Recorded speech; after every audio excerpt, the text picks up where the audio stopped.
What's up, you guys, and welcome back to Own It with me, your host, Samantha Warren. Today is going to be a solo episode, and we're going to talk about the shadow side and the harder parts of stepping into more visibility, more leadership, more success, more growth, more everything. And I think it's the conversation that a lot of entrepreneurs and leaders and people are having behind the scenes, especially when they are building something they care about, something meaningful, something that's true to them.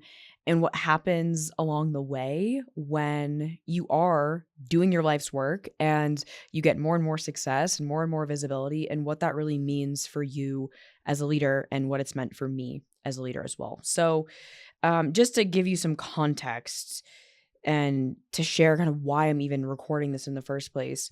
Over the last 60 to 90 days, I have been in a pretty intense growth phase, both personally, but mostly professionally, where my company has really grown to new heights. We have more demand than ever, more demand than I can actually keep up with. And I've had this in the past, but it's just looks way different, especially given this industry that I'm in. As we're really a premium brand consultancy and podcast growth company, and so because I care so much about quality, there's no cutting corners, right? And so what it's meant for me is I've had to take a step back as the CEO and as a leader to actually ask myself, oh, fuck, like, what does this business need? What do I need? What do our clients need?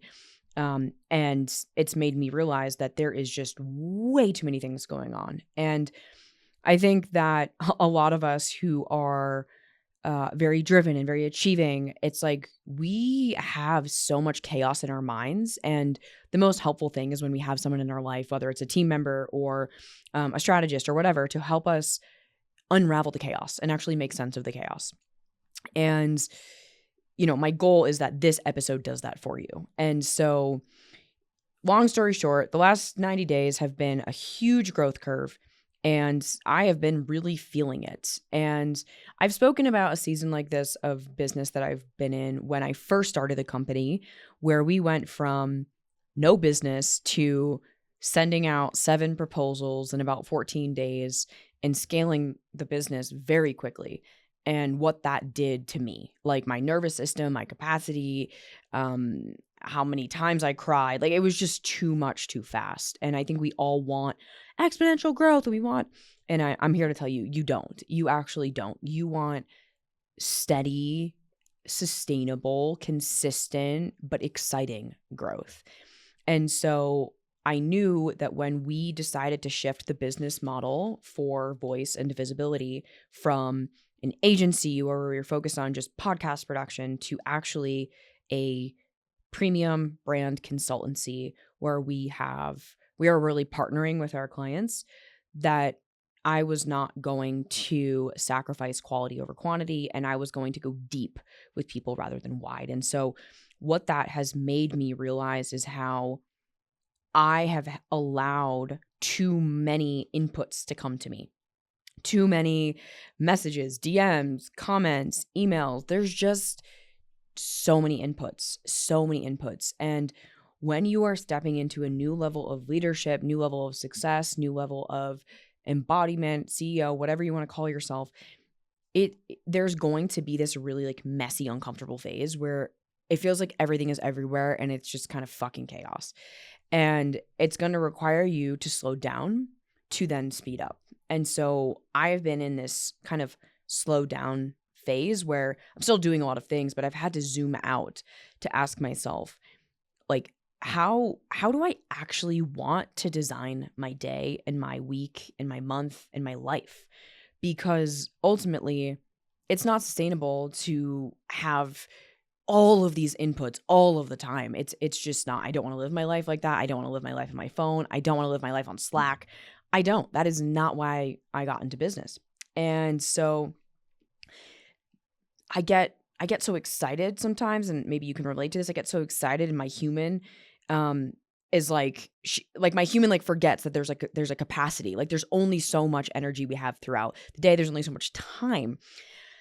And even though my soul just wants to fucking go and build and create and do and do and do, like my human gets exhausted. And so I have to respect that. And that is truly an act of self-love. And so I'm learning this lesson through business of hitting my own upper limit of what I can actually do in a day, what I want to do in a day, how to bring in the right people to help me, but then also to ultimately set boundaries and have conversations and tell people no and stop being so accessible, not because I think I'm better than people, but because I genuinely do not have the time to not only be doing my highest ROI and my highest value tasks and highest value things, how I want to spend my life. And I don't think that this part is talked about enough. When we become somebody that people want to work with, or we become somebody people want to partner with or do things with, it's a lot. It's a lot of attention, of visibility, of demand, of asking, of, hey, can we go for coffee? Hey, this, which I love people, which is why this has been such an inner turmoil. But it's made me reflect on my almost my inability or my own like discernment around what I say yes to and what I say no to. And this all comes back to setting core values and setting priorities and setting goals. And it's kind of funny because I haven't really done that much in my life. Yes, I set goals and I like do them, but it hasn't really been how I've operated or how I've made decisions. And what I've realized is that for me to go to my own next level, I actually need to get wildly organized, set these goals for myself, 90-day sprints, and basically say no to everything that doesn't serve that. And it's meant that I've had to turn down exciting opportunities, or I've had to turn down, hangout sessions with people I love because it's just not serving the current 90-day goal. And it does require a little bit of ruthlessness, but from love, it requires you to not be as accessible. It requires you to create different standards of how people treat you or how they can expect to interact with you. And I've always been the one who's kind of taken it all on. And so I think that's why growth has kind of scared me, or I've hit that upper edge so many times, is because I've held it all kind of on my own shoulders. And I'm actually going to do another solo episode on kind of breaking through that upper limit, and that upper limit of capacity. But today I really wanted to share some things that I've been doing to help me protect my time and energy, and to make sure I'm actually like moving the needle ahead and not just being busy and doing things, because I get excited. I think we can all relate to this. We get excited and we want to do all the things, but then we don't realize like the cost of doing those things. There's always a cost to saying yes to something. When you say yes to something, you say no to something else. And so I've had to really take a step back, actually ask myself, what are my main 2 to 3 goals over the next 90 days, and then relentlessly pursue those. And part of that is realizing that you can have everything, but you can't have everything all at once. I got invited to go to this cool concert thing. It's like an immersive concert experience that seems so cool, and it's like right up my alley. And I knew that if I went, I would be anxious and it would distract me from my other goals. And I'm not saying you shouldn't go to concerts. I'm just saying like there's going to be times in your life where not going to something is going to serve you. And it's because it's not just about going to the concert. It's about that I'm probably not going to go to bed until like 2 a.m. the next day, and then it's going to impact my sleep, and then it's going to impact the next day, and then it's going to make me less productive, and blah, blah, blah. And I literally don't have time to not be clear. And the more responsibility that you have as a CEO and a leader, the less tolerance you have for things that distract you. And it does require you to not be like the version of you that got you here.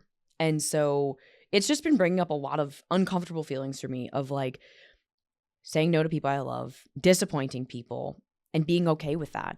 And realizing that if people are upset with me because I don't have the space, or I can't prioritize that hangout session, or I can't prioritize XYZ, or I only have space for these things, to not make myself wrong and to let them be in that discomfort. Because your goal as a leader with a mission and something you want to build and something you want to create, you only have so much time. And it's really asking the question of like, well, how are you going to spend your time? Like, truly, how are you going to spend your time?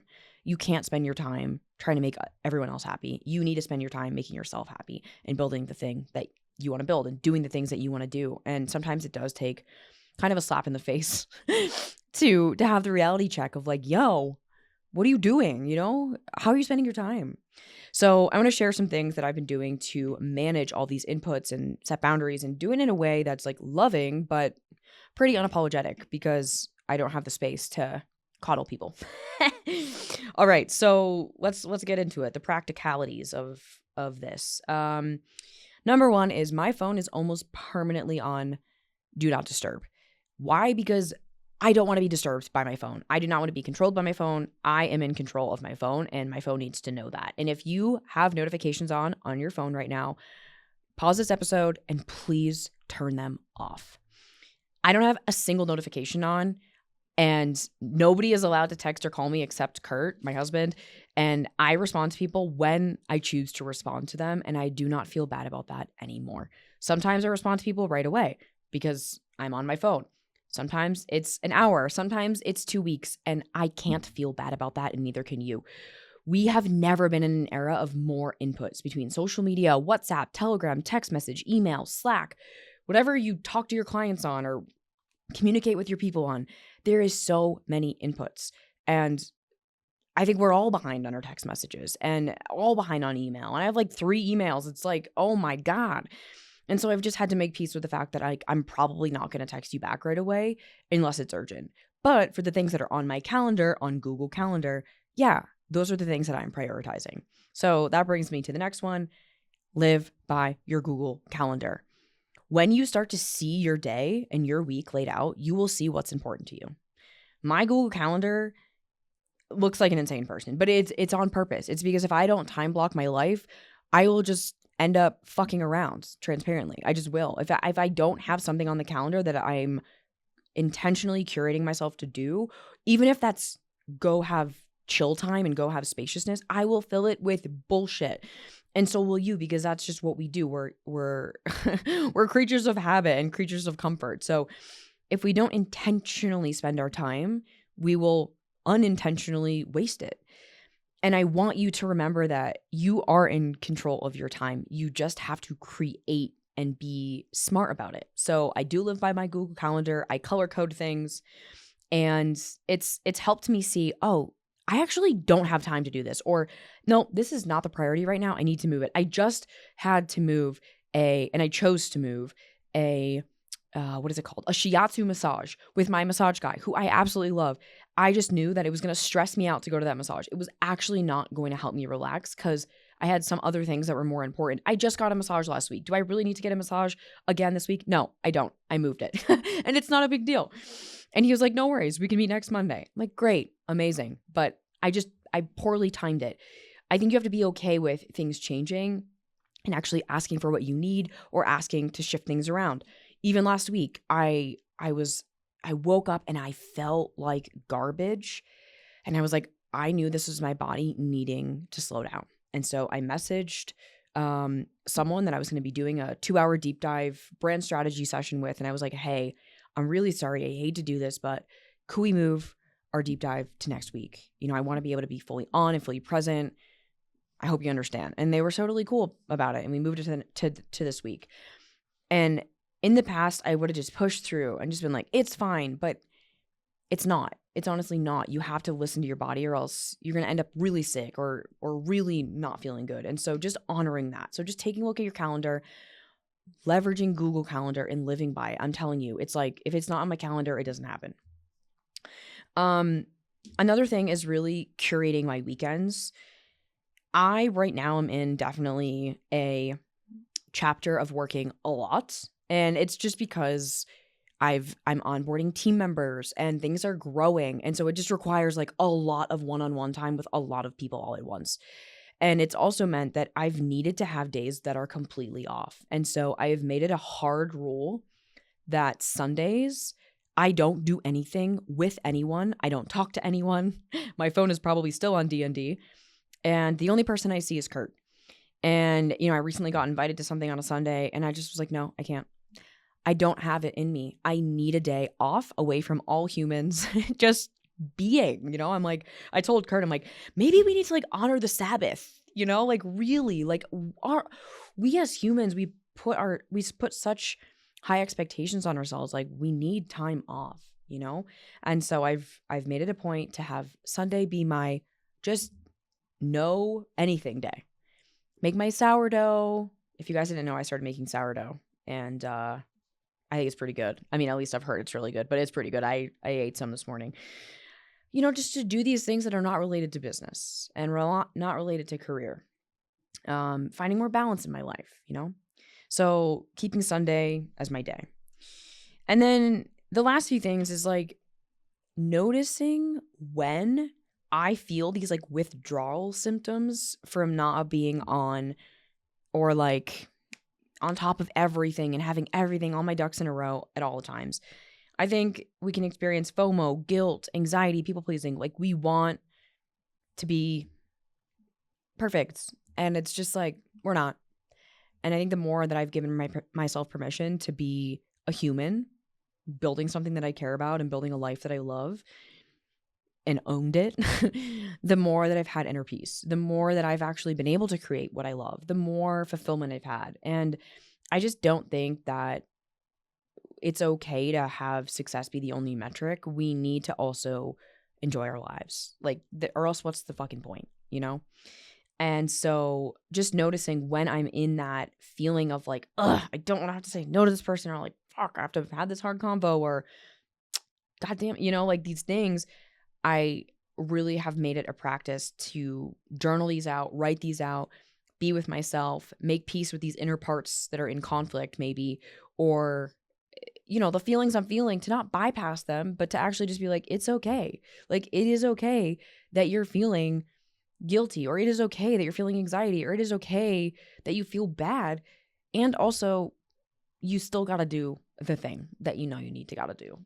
It's just kind of, it's par for the course. And so I think to just let like leadership, it doesn't always feel amazing. It really doesn't, because you will have to disappoint people, but it's not yours to carry. It's not your responsibility to micromanage the feelings of other people. You must put your own well-being first. And at the end of the day, no matter what you do, people will feel a certain way. And so you do need to just live in accordance with you and your values and your big priorities, Okay, last thing is really getting radically clear on my schedule and how I spend my time throughout the actual day. And what I mean is, you see all these people doing like a 3-hour morning routine and then getting into their work, and that works for some people. And if it works for you, please keep doing it. For me, it doesn't work. For me, I need to wake up. I have my big thing of water, and Kurt will usually make coffee. Sometimes if he doesn't, I will have coffee. I do bulletproof coffee, so I'll put like a huge thing of ghee in it. You could put butter in it. I just don't recommend drinking coffee on an empty stomach because it can spike your cortisol. So I have something, I put some fat in there, and it helps kind of just not spike you. Have that. I sit on my couch, watch the sunrise, hang out with Heffy, hang out with Kurt. We just chill, take a beat, take a minute, really just like settle into the morning. Then I will take a look at my calendar. I'll take a look at what I got to do that day. I'll map out my plan for the day if I haven't already done that the night before. I really try to do that the night before. And I would say I almost always do it the night before because it makes me just feel so much better. And it's going to make you feel so much better too. I'm like, oh my God. And then I will go for a walk, clear my head, start the day outside in nature, moving my body. I love to try to do like 20 to 30 minutes.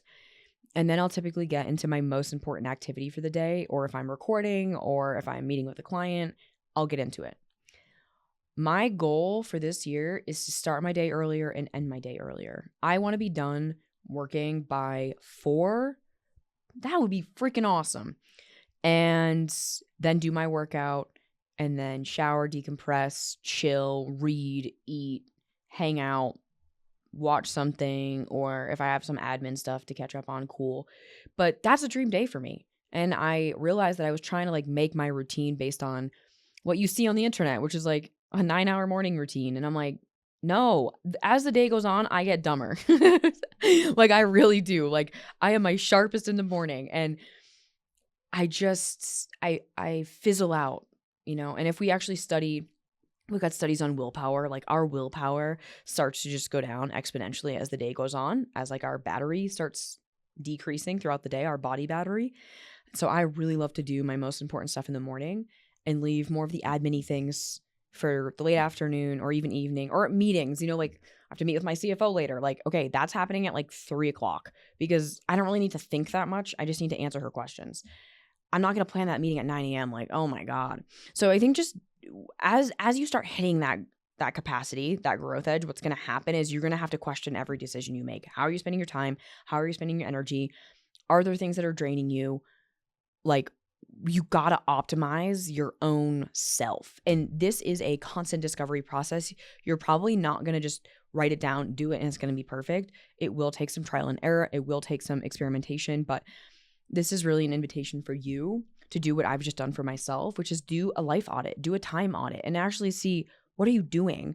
What are you doing? And is that stuff actually creating an ROI, or is it just making you feel better about yourself? Like I say that with so much love because it's like someone needs to call you out on it in like the most loving way. If you are working a lot, but you are not actually seeing an ROI, you're not working on the right things. And also, if you're not working, but you're expecting an ROI, well, your priorities are off. So you just need to align your actions with your priorities and you will see an ROI. It's going to help you focus on the right things. It's going to just make you question why you're doing what you're doing. We're creatures of habit. We just are a living habit. And when we don't question why we're doing what we're doing or how we're spending our day or the tasks we're focusing on, we wake up one day and we're like, why don't we have what we want? Well, it's because you're not actually living in accordance with your priorities and your values. So this is an invitation to take a step back, take a look at your values and what's most important to you. What do you actually want to accomplish this year? I know it's February or whatever this is going to air, I think early March. But the truth is, like, when you do that, you're already 90% ahead of most people because they just don't make a plan. They just wonder why they're not where they are. Well, it's because they haven't made the plan. It can be a loose plan too, but make a game plan, stick to it, have 90-day objectives. I work in 90-day sprints now. Work in your 90-day sprint. You will be amazed at how much you can get done when you actually set goals, okay? I hope this is helpful. Again, I've been sharing this pretty relentlessly and making this ask because I've been wanting to get more vulnerable on these solos, and I've been wanting to bring on next level guests onto the show, sharing insights on leadership and entrepreneurship and all of the things that you guys are asking for, success, hitting that upper edge. So if this is landing, please, please, please share this, comment below, share it with your friends, tag me on social. I love hearing from you. I love knowing that it's making a difference.